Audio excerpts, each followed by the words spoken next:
ఓం మహాగణాధిపతయే నమః. ఓం గురుభ్యో నమః. ఓం శ్రీమాత్రే నమః. పరమేశ్వర స్వరూపమైనటువంటి జ్యోతిష, వాస్తు మరియు ఇతర అనేకమైనటువంటి శాస్త్రములను మనకు అందించినటువంటి మహర్షులకి నమస్కారం. హయగ్రీవ హయగ్రీవ హయగ్రీవేతియో వదేత్తస్య నిస్సరతే వాణి జనుకన్యా ప్రవాహవత్. అరుణాం కరుణాతరంగితాక్షీం ధృతపాశాంకుశపుష్పబాణచాపాం అనిమాదిభిరావృతాం మయూకైః అహమిత్యేవ విభావయే భవానీం. శ్రీమాత్రే నమః. ప్రేక్షకులకి ఆ లలితాంబిక అమ్మవారి యొక్క అనుగ్రహం పరిపూర్ణంగా కలగాలని మనస్ఫూర్తి కోరుకుంటూ, మనం డిసెంబర్ మాసంలో అసలు గ్రహస్థితి ఏ విధంగా ఉంది అని చెప్పి చూసుకున్నట్లయితే, ఈ మాసంలో 3 గ్రహాలు వక్రించి ఉంటాయి. అందులో ప్రధానంగా గురువు వృషభ రాశిలో వక్రించి ఉంటున్నాడు, కుజుడు కర్కాటక రాశిలో వక్రించి ఉంటున్నాడు. అదేవిధంగా శని కనుక చూసుకున్నట్లయితే వక్ర త్యాగం అయిపోయింది ఆల్రెడీ శనిది. ఇక బుధగ్రహం పర్టికులర్గా మనకి ఈ యొక్క వృశ్చిక రాశిలో ఉండి 16వ తేదీ వరకు వక్రగతిలో ఉంటాడు రవితో కలిసి. అయితే ఈ రవితో కలిసినటువంటి బుధుడు వక్రత్యాగం 16వ తేదీ అవుతూ, అదే 16వ తేదీ ధనస్సులోకి రవి మారుతున్నాడు. అదేవిధంగా శుక్రుడు గమనించుకున్నట్లయితే 3వ తేదీ నుంచి ధనస్సు రాశిలో ఉన్నటువంటి శుక్రుడు మకర రాశిలోకి ఎంటర్ అవ్వడం జరుగుతుంది. ఆయన 29వ తేదీ వరకు మకరంలో ఉండి కుంభంలోకి 29వ తేదీకి వెళ్తూ శనిని కలుస్తాడు. అదేవిధంగా మీనంలో రాహువు, కన్యారాశిలో కేతు యొక్క సంచారం జరుగుతుంది. ఇక ఈ యొక్క గ్రహస్థితిని అనుసరించి ద్వాదశ లగ్నాల వారికి మరియు ద్వాదశ రాశుల వారికి, లగ్నం తెలిసిన వారు లగ్నం నుంచి చూసుకోవచ్చు, లేదా లగ్నం తెలియని వారు రాశి నుంచి చూసుకోవచ్చు. ఎటువంటి ఫలితాలు జరగనున్నాయి, ఏ విషయాల పట్ల మీరు జాగ్రత్తగా ఉండాలి అనేటువంటి విషయాలు చెప్తుంది. నేనైనప్పటికీ కూడా చెప్పిస్తుంది సాక్షాత్ లలిత అమ్మవారిగా భావిస్తూ ఒక్కొక్క లగ్నము, రాశి గురించి తెలుసుకుందాం. వృశ్చిక లగ్నము, వృశ్చిక రాశి. వృశ్చికం వారి కనుక చూసుకున్నట్లయితే మీ యొక్క రాశ్యాధిపతి భాగ్యస్థానంలో వక్రించున్నాడు. దీనివల్ల పర్టికులర్గా ఏంటంటే లాంగ్ జర్నీస్ ఏవైతే అనుకుంటారో లాంగ్ జర్నీస్ మళ్ళీ కాస్త పోస్ట్పోన్ చేయడం జరుగుతుంది. అదేవిధంగా లగ్నంలో మీకు రవి ఉన్నందుకు ఉద్యోగాల కోసం గవర్నమెంట్ అండర్టేకింగ్ కావచ్చు, గవర్నమెంట్ రిలేటెడ్ కావచ్చు, మెడికల్ రంగాల్లో ఉండేటువంటి ఉద్యోగ సంబంధించినవి కావచ్చు, ఫార్మా, మెడికల్ ఇట్లాంటి రంగాల్లో ఉండేటువంటి వారికి ఉద్యోగ అవకాశాలు, కొత్త ఉద్యోగ అవకాశాలు వస్తాయి. అది కూడా కొన్నిసార్లు చూడండి నైట్ డ్యూటీస్ ఉంటాయి, అట్లాంటివి వచ్చేటువంటి ఛాన్సెస్ అధికంగా కనిపిస్తున్నాయి. ఇక 2వ స్థానంలో ఉన్నటువంటి శుక్రుడు 3లోకి వెళ్తున్నాడు, మరియు 2వ అధిపతి అయినటువంటి గురువు 7వ స్థానంలో ఉండి వక్రించాడు. దీనివల్ల ఏమిటి అంటే, ఒకటి వివాహ సంబంధించినటువంటి విషయాలు, ఒక మంచి సంబంధం అయ్యో వెనక్కి వెళ్ళింది అనేటువంటి ఒక ఇది, విదేశీ ధనయోగం రావడం అనేటువంటి చాలా స్పష్టంగా గోచరిస్తుంది. కాకపోతే 3వ స్థానంలో శుక్రుడు ఉన్నందుకు మీరు ఎవరితోనైనా ఏదైనా మాట్లాడేటప్పుడు, ముఖ్యంగా స్త్రీలతో కమ్యూనికేట్ చేసేటప్పుడు కొంత జాగ్రత్తగా ఉండండి. అదేవిధంగా చతుర్థ అధిపతి అయినటువంటి శని భగవానుడు 4వ స్థానంలోనే ఉన్నాడు. వక్రత్యాగం అయింది కాబట్టి సర్వసాధారణంగా మీరు ఏదైనా ప్రాపర్టీస్ తీసుకునేటప్పుడు కానీ, గృహాలు నిర్మాణం చేసేటప్పుడు కానీ, వెహికల్ సంబంధించిన అంటే వాహన సంబంధించిన విషయాల్లో కానీ, ఎడ్యుకేషన్ రిలేటెడ్ సంబంధంగా ఏదైనా నేర్చుకునేటప్పుడు కానీ కాస్త ఇంట్రెస్ట్ తక్కువగా ఉంటూ ఉంటుంది ఈ టైంలో. అంటే ఇల్లు ప్రారంభిస్తారు, మనం ఎంతో డబ్బులు ఇస్తాము కట్టే వాళ్ళకి, వాళ్ళు కొంత వర్క్ చేసి కొంత పెండింగ్ పెట్టడము, లేట్ అవ్వడము, అంటే ఈ అన్ని విషయాల్లో లేట్ అవుతూ ఉంటుంది, ఇది గుర్తుపెట్టుకోండి. అలాగే మరొక విషయం ఏంటంటే, ఇక్కడ ఈ యొక్క 5వ స్థానాధిపతి 7వ స్థానంలో వక్రించాడు కాబట్టి ఎవరైనా ఇష్టపడిన వారిని వివాహం చేసుకుందామని అనుకొని అది కొంచెం వెనక్కి వెళ్ళడం జరుగుతూ ఉంటుంది ఈ యొక్క కాంబినేషన్ వల్ల.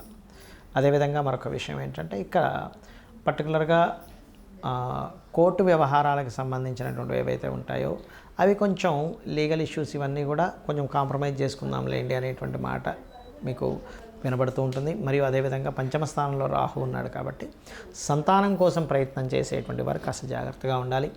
వస్తువులు కొనుక్కున్నా, లేనట్లయితే ఏదైనా టీచింగ్ రిలేటెడ్ అంటే ఏదైనా ఒక కోర్సెస్ తీసుకునేటప్పుడు పర్టికులర్గా మీరు 7, 8 తేదీలు చాలా జాగ్రత్తగా ఉండాలి. 9, 10 తేదీలు పర్టికులర్గా మీరు ఏదైనా నిర్ణయం తీసుకునేటప్పుడు కాస్త జాగ్రత్తగా ఉండండి. 9, 10 తేదీలు. ఇక సాఫ్ట్వేర్ రంగాల్లో ఉండేటువంటి వారికి, సంబంధించిన బిజినెస్ సాఫ్ట్వేర్ రంగాల్లో బిజినెస్ చేసేటువంటి వారికి చాలా అనుకూలమైనటువంటి స్థితి చూపిస్తుంది. కాకపోతే ఇందాక నేను చెప్పినట్టుగా అర్ధాష్టమ శని నడుస్తుంది కాబట్టి గృహాలు, వాహనాలు, ఆభరణాలు కొనుగోలు చేసేటప్పుడు మాత్రం కాస్త జాగ్రత్తగా ఉండండి. అందులో ముఖ్యంగా 7, 8 తేదీల్లో కొనుగోలు చేసేటప్పుడు మరింత జాగ్రత్త వహించాలి. ఇక మీరు చేయవలసినటువంటి దేవతారాధన ఓం దుమ్ దుర్గాయ నమః అనే నామస్మరణ చేయండి.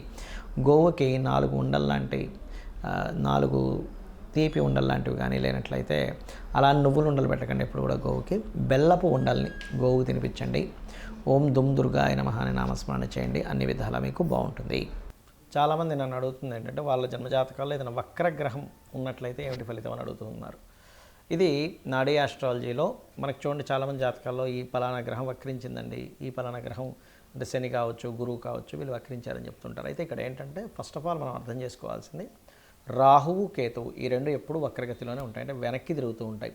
బికాజ్ ఆఫ్ అది కాలం అయిపోతుంది, రాహు అంటే కాలము అయిపోయినటువంటిది కాబట్టి కాలానికి కారకుడైన రాహు వెనక్కి వెళ్ళిపోతుంది కాలము అనేటువంటి సంకేతంతో. అయితే మిగతా గ్రహాలు ఏవి అంటే రవిచంద్రులు అయితే అసలు వక్రించరు ఎప్పుడు కూడా, ఎందుకంటే సమయం వెనక్కి రాదు కాబట్టి ఈ రవిచంద్రుల ద్వారానే మనం సమయాన్ని తెలుసుకుంటూ ఉంటాం. ఇవాళ ఈ తిది, ఈ నక్షత్రము, ఇంత సమయం గడిచింది. రవి నడినెత్తున వస్తే మనకి మధ్యాహ్నం అయిందని, సాయంత్రం అయితే అటు వెస్ట్ వైపు సూర్యుడు కనిపిస్తే సాయంత్రం అవుతుందని మనం తెలుసుకుంటూ ఉంటాం, తిథులను బట్టి చంద్రుడు ఉండేటువంటి ఇది. కాబట్టి అది ఎప్పుడు వక్రించమంటే కాలం వెనక్కి తిరిగి రాదు కాబట్టి అవి వక్రించవు ఎప్పుడు కూడా.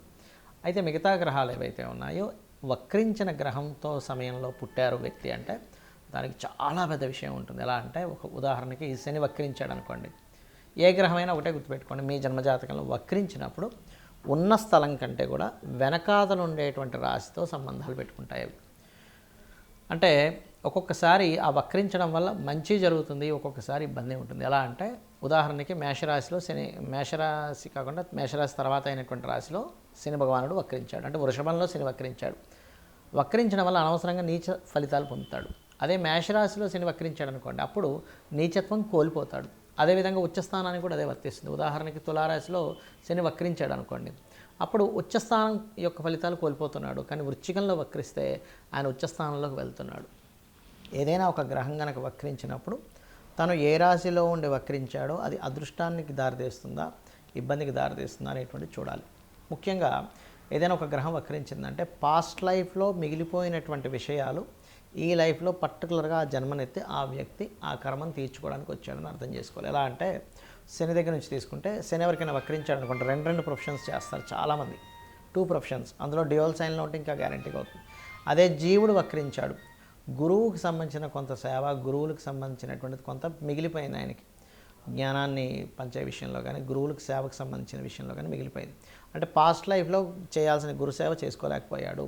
శని వక్రించాడు అనుకోండి, పాస్ట్ లైఫ్లో చేయాల్సిన వర్క్, ఇప్పుడు చూడండి ఇవాళ రేపు మనం చూస్తూ ఉంటాం, ఎవరైనా సరే జాబ్ సంబంధించిన విషయంలో జాబ్కి వెళ్తారు కానీ అక్కడ సరిగ్గా పనిచేయరు, నెల జీతం మాత్రం తీసుకుంటుంటారు. అది పెండింగ్ ఉండిపోయాడు ఆ వ్యక్తి పాస్ట్ లైఫ్లో. అందుకని ఈ జన్మలో ఎక్కడైతే జాబ్ జాయిన్ అవుతాడో అక్కడ రెండు పనులు చేయాల్సి రావడం, ఇట్లాంటివన్నీ వస్తూ ఉంటాయి. But it's depend on a రాశిలో ఏముంది అనేటువంటిది. అయితే ఈ వక్రగతి ఉన్నప్పుడు మనం అమ్మో ఏమవుతుందని భయపడాల్సింది లేదు. అక్కడ అసలు అది ఏ యోగాన్ని ఇస్తుంది, ఒక్కోసారి అద్భుతమైన యోగాన్ని ఇస్తుంది, ఒక్కోసారి ఇబ్బందిని ఇస్తుంది. బట్ అది చూసుకోవాలి. అదేవిధంగా శుక్రుడు వక్రించాడు, ఎక్కడుండి వక్రించాడు, సప్తమంలో ఉండి వక్రిస్తే ఏమవుతుందంటే జీవిత భాగస్వామి, వివాహ సంబంధాలు ఇదిగో దగ్గర దాకా వచ్చి వెనక్కి వెళ్తూ ఉంటాయి. అది కంఫర్ట్స్ కావచ్చు, వాహనాలు కావచ్చు, వివాహ సంబంధించిన విషయాలు కావచ్చు, ధన సంబంధించిన విషయాలు కావచ్చు. 3లో ఉండి వక్రించాడు అనుకోండి, 2లోకి వస్తున్నాడు అంటే ఏమిటి, మీడియేటింగ్ ద్వారా డబ్బులు వస్తాయి. అది ఏ భావంలో ఉండి వక్రించాడో చూసుకోవాలి. ఒకవేళ బుధుడు వక్రగతిలో మనిషి జన్మించాడు అనుకోండి, మీరు ప్యూర్లీ మీ యొక్క నాలెడ్జ్ని షేర్ చేయడం కోసం పుట్టారు, గుర్తుపెట్టుకోండి. అలా షేర్ చేస్తేనే ఈ జన్మ మీకు కంప్లీట్ అవుతుంది. అలా ఒక్కొక్క గ్రహము వక్రించినప్పుడు ఒక్కొక్క ఇది ఉంటుంది. కుజుడు వక్రించాడు, కుజుడు అంటే దేనికి కారకుడు, భూములకు కారకుడు. అది వక్రించినప్పుడు ఒక మంచి ప్లానెట్తో వెళ్ళి కనెక్ట్ అయితే భూముల ద్వారా లాభాలు ఉంటాయి. వక్రించినప్పుడు ఆ 159 యాక్సెస్లో ఇంకొక పాపగ్రహంతో కనెక్ట్ అయితే రావాల్సిన భూమి కాస్త పోయి ఇబ్బంది పడతాడని అర్థం.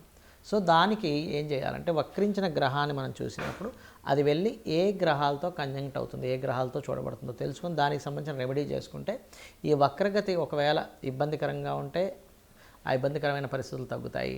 బాగున్నట్లయితే మనం ఏం రెమెడీ చేసుకోకర్లేదు, అద్భుతంగా ఉంటుంది. ఆ రెమెడీస్ కూడా చిన్న చిన్నవి, గోవుకి తినిపించడము, గ్రహాలకు దీపారాధన చేయడము, లేనట్లయితే అమ్మవారి నామాల్లో ఏదైనా ఒక మంత్రం చేసుకోవడం చేస్తూ ఉండాలి.